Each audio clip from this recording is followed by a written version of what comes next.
భూభారతి ద్వారా సాగులో ఉన్న ప్రతి రైతుకు న్యాయం జరుగుతుందని రాష్ట్ర రెవెన్యూ, గృహ నిర్మాణ, సమాచార, పౌర సంబంధాల శాఖ మంత్రి పొంగులేటి శ్రీనివాసరెడ్డి అన్నారు. భూభారతి చట్టం పేదలు, బడుగు బలహీన వర్గాలు, రైతులకు భూములున్న ఆసాముల కోసం తీసుకొచ్చిందని చెప్పారు. రాష్ట్ర ప్రభుత్వం ప్రతిష్టాత్మకంగా తీసుకువచ్చిన తెలంగాణ భూభారతి 2025 చట్టంపై నిర్వహిస్తున్న అవగాహన సదస్సులలో భాగంగా సోమవారం నల్గొండ జిల్లా చందంపేట మండల కేంద్రంలో ఏర్పాటు చేసిన అవగాహన సదస్సుకు మంత్రి ముఖ్య అతిథిగా హాజరయ్యారు. మంత్రి మాట్లాడుతూ భూ సమస్యల పరిష్కారానికై రాష్ట్రంలోని 4 మండలాలను పైలట్ ప్రాజెక్టు కింద తీసుకోవడం జరిగిందని, ఈ నెలాఖరు నాటికి ఈ పైలట్ ప్రాజెక్టు పూర్తవుతుందని, జూన్ 2 నుండి ఈ పైలట్ మండలాలలో వ్యవసాయ భూముల సమస్యలను శాశ్వతంగా పరిష్కరించనున్నామని తెలిపారు. మే 1 నుండి అన్ని జిల్లాలలో ఒక మండలాన్ని పైలట్ ప్రాజెక్టు కింద తీసుకోనున్నామని, అత్యంత వెనుకబడిన చందంపేట మండలాన్ని కూడా పైలట్ మండలంగా తీసుకునే విషయమై ఆలోచిస్తామని తెలిపారు. జూన్ 2 నుండి ప్రతి గ్రామానికి తహసీల్దార్ స్థాయి అధికారులు గ్రామానికి వచ్చి భూ సమస్యలపై దరఖాస్తులు తీసుకుంటారని, రైతులు ₹1 కూడా చెల్లించకుండా రెవెన్యూ సమస్యలను పరిష్కరించుకోవచ్చని తెలిపారు. రైతుల భూముల సర్వే కోసం 6,000 మంది లైసెన్స్డ్ సర్వేయర్లను నియమించనున్నామని, ప్రతి గ్రామానికి ఒక గ్రామ పరిపాలనా అధికారి చొప్పున 10,695 మందిని వచ్చే నెల మొదటి వారం నుండి పంపించనున్నామని ఆయన వెల్లడించారు. ప్రతి మనిషికి ఆధార్ లాగే భూధార్ కార్డును ఇచ్చి ఖాతా నెంబర్ను ఇవ్వనున్నామన్నారు. గతంలో భూములు అమ్మినా, కొన్నా మ్యాపింగ్ లేదని, ఇకపై రాష్ట్ర వ్యాప్తంగా భూమి రిజిస్ట్రేషన్ సమయంలోనే సర్వే మ్యాప్ను తప్పనిసరిగా ఏర్పాటు చేసేలా చట్టంలో తీసుకురావడం జరిగిందని వెల్లడించారు. సాదా బైనామాలకు ధరణిలో ఎలాంటి అవకాశం లేదని, భూభారతిలో దీనిని పరిష్కరించనున్నామని, 9,26,000 సాదా బైనామా దరఖాస్తులున్నాయని, వాటిలో న్యాయమైన వాటిని పరిష్కరిస్తామని తెలిపారు. ప్రతి పేదవాడి కన్నీళ్లు తుడిచేందుకు తీసుకువచ్చిన చట్టం భూభారతి చట్టం అని, ఈ చట్టాన్ని అధికారులు పకడ్బందీగా అమలు చేయాలని, చట్టాన్ని బాగా అమలు చేసి ప్రజలకు ఉపయోగపడే చుట్టంగా చేయాల్సిన బాధ్యత అధికారులపై ఉందన్నారు. గతంలో పట్టాలిచ్చిన డీలిమిటేషన్ ఫారెస్ట్ భూములను పరిశీలించి ఎవరికి ఎంత భూమి ఉందో నిజంగా సాగులో ఉన్న రైతులకు పట్టాలు ఇస్తామని తెలిపారు. పునరావాస కాలనీల ఏర్పాటు సందర్భంగా ఒక చోట నుండి మరో చోటికి రైతులు వెళ్లిన సందర్భంలో రైతులకు ఇచ్చిన భూముల డీలిమిటేషన్ విషయంలో ఇప్పటి వరకు ఇబ్బందులు పడ్డారని, అలాగే డీనోటిఫికేషన్ భూముల విషయంలో కూడా ఇబ్బందులు ఎదుర్కొన్నారని, ధరణి సమయంలో ప్రభుత్వం వద్దకు ప్రజలు వెళ్లాల్సి వచ్చేదని, వీటన్నింటికీ పూర్తిగా న్యాయం జరిగేలా భూభారతిలో ప్రణాళికలు రూపొందించడం జరిగిందని ఆయన తెలిపారు. తమది సమస్యలను పరిష్కరించే ప్రభుత్వమని చేతల ద్వారా నిరూపిస్తున్నామని మంత్రి వెల్లడించారు. సమావేశానికి అధ్యక్షత వహించిన స్థానిక శాసనసభ్యులు బాలునాయక్ మాట్లాడుతూ, రాష్ట్ర ప్రభుత్వం ఎన్నో వ్యయ ప్రయాసల కోర్చి 100 సంవత్సరాలు పనికొచ్చేలా భూభారతి చట్టాన్ని తీసుకువచ్చిందని, చందంపేట మండలంలోని పలు గ్రామాలలో అటవీ భూములకు పట్టాలిచ్చారని, అయితే గడిచిన 10 ఏళ్లలో రైతులు చాలా సమస్యలను ఎదుర్కొన్నారని, వీటన్నింటికీ ఎంజాయ్మెంట్ సర్వే చేసి నిజమైన హక్కుదారులకు పట్టాలు ఇవ్వాలని అన్నారు. అలాగే డీఫారెస్ట్ అసైన్డ్ భూముల సమస్యలు ఉన్నాయని, తిరుమలగిరి సాగర్ లాగే చందంపేట మండలాన్ని పైలట్ మండలంగా తీసుకుని ఇక్కడి సమస్యలను పరిష్కరించాలని మంత్రికి విజ్ఞప్తి చేశారు. దేవరకొండ నియోజకవర్గంలో ఎస్సీ, ఎస్టీలు ఎక్కువగా ఉన్నందున అదనపు కోటా కింద ఎక్కువగా ఇందిరమ్మ ఇండ్లు ఇవ్వాలని మంత్రిని కోరారు. ఎస్ఎల్బీసీ టన్నెల్ పనులు పూర్తి చేయడంతో పాటు డిండి లిఫ్ట్ ఇరిగేషన్ ద్వారా నియోజకవర్గంలోని భూములకు సాగునీటిని తీసుకొస్తామన్నారు. తమ ప్రభుత్వం అధికారంలోకి వచ్చిన తరువాత 1,800 కోట్లతో ఏదుల నుండి డిండి లిఫ్ట్ ఇరిగేషన్ పనులకు టెండర్లు పూర్తి చేయడం జరిగిందని, దీని ద్వారా 1,50,000 ఎకరాలకు సాగునీరు వస్తుందని, దీంతో పాటు చిన్న చిన్న లిఫ్టులన్నింటినీ పూర్తి చేస్తామన్నారు.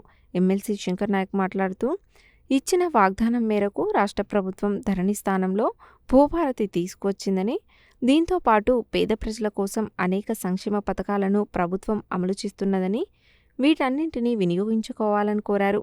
శాసనమండలి సభ్యులు నెల్లికంటి సత్యం మాట్లాడుతూ, ధరణిలో అనేక సమస్యలు ఉండేవని, సాగు కాలాన్ని తీసివేశారని, అలాగే కొన్ని గ్రామాలు ధరణిలో బ్లాక్ చేయడం జరిగిందని, వీటన్నింటినీ పరిష్కరించేందుకు ప్రభుత్వం భూభారతి తీసుకువచ్చిందని, డీఫారెస్ట్ భూములు పరిష్కరించే దిశగా ఆలోచించాలని, నల్గొండ జిల్లాలో సర్వేయర్లు తక్కువగా ఉన్నందున మండలానికి ఒక సర్వేయర్ను నియమించాలని, క్షేత్రస్థాయిలో పరిశీలించి భూమిపై ఉన్నవారికే పట్టాలు ఇవ్వాలని, సాగు చేసుకుంటున్న వారికి పట్టాలు ఇవ్వాలని, భూభారతిపై విస్తృత ప్రచారం కల్పించాలని కోరారు.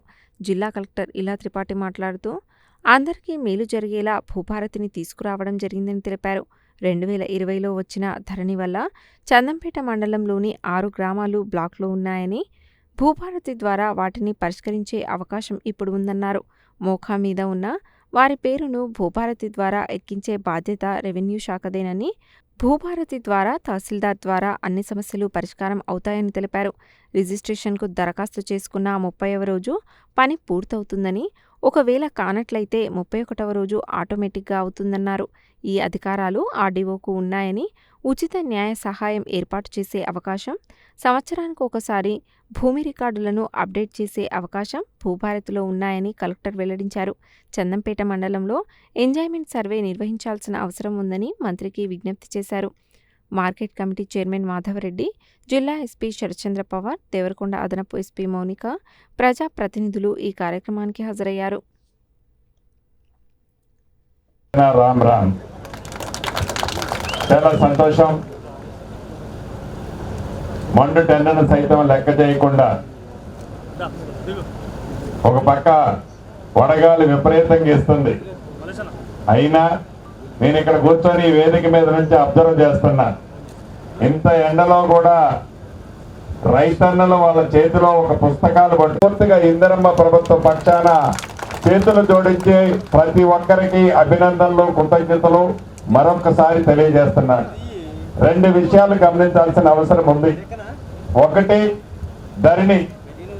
ఈ ధరణితో సామాన్య ప్రజలకి, బడుగు బలహీన దళిత గిరిజనులతో పాటు రైతన్నలకు, భూములున్న ఆసాములకి ఆనాడు కలిగిన ఇబ్బంది ఏంటి, ఆ ఇబ్బంది ఫలితంగా ఆ ప్రభుత్వాన్ని పంపించిన తర్వాత ప్రభుత్వానికి వస్తే మాకు మంచి జరుగుతుంది అనడంతో మీకు వచ్చే లాభం ఏంటి అనేది గౌరవ కలెక్టర్ గారు, మిగతా నాయకులు, అధికారులు చాలా స్పష్టంగా చెప్పారు. 2-3 అంశాలు మీకు స్పష్టంగా చెప్పి ఎక్కువ టైం మిమ్మల్ని తీసుకోను. ధరణితో ప్రభుత్వం వద్దకు మీరు పోవాల్సి వచ్చేది ధరణి నాడు. మీ భూములు మీ తాతలు, తండ్రులు, ముత్తాతల టైం నుంచి ఇందిరమ్మ ప్రభుత్వంలో, మైక్ సౌండ్ పెంచుకోండి, ఇందిరమ్మ ప్రభుత్వంలో ఏవైతే మీకు పట్టాలు ఇచ్చామో ఆ పట్టాల దగ్గర నుంచి ఇందాక మిత్రులు చెప్పిన ఈ డీఫామ్ ఫారెస్ట్ డి నోటిఫికేషన్ ఇచ్చిన ల్యాండ్స్ దగ్గర నుంచి ఈ సమస్యలన్నీ ధరణి వచ్చిన తర్వాత సామాన్య ప్రజలకి ఎలా ఇబ్బంది పడ్డారో మనకి స్పష్టంగా కనిపిస్తుంది. 10% మీరు కలెక్టర్ దగ్గర రావాల్సి వస్తుంది. ఇంతకు ముందు ఈ విసిల్బాట్ లేకుండే. అప్పుడు నేను మంచిర్యాల జిల్లాలో ఉన్నప్పుడు రాత్రి స్పెషల్ ట్రిబ్యునల్ నడిపాము. ఒక రైతులకి అవగాహన లేకుండే, ఒక పేద వాళ్ళకి ఇన్ఫర్మేషన్ మేము ఇవ్వలే. ఎందుకంటే అప్పుడు అవే మాకు ఇన్స్ట్రక్షన్స్ ఉండే. కానీ ఇప్పుడు ఈ బహిరంగ సభ పెట్టే ఉద్దేశం ఏంటి? మేము రెవెన్యూ శాఖ పరంగా ఏదైనా దాచి చేయట్లేదు.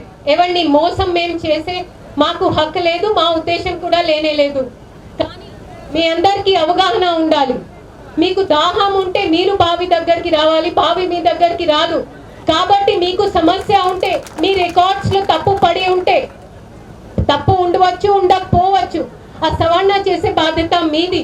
మీరు మా ఎంఆర్ఓ గారి దగ్గరికి రావాలి అని నేను కోరుకుంటున్నాను. మన రిజిస్ట్రేషన్ విషయంలో సెక్షన్ 5లో కొత్త చట్టంలో చాలా సుదీర్ఘ రాసి ఉంది.